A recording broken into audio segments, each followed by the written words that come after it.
Today I'm going to be showing you how to make delicious fruit salad with apple, blueberries, grapes and banana. So over here I'm just going to add some apples.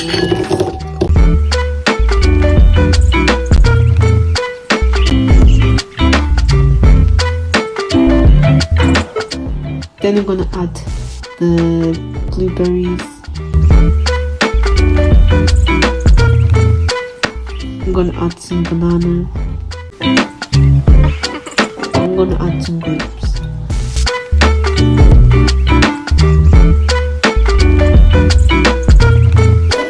I'm going to add some lemon for taste.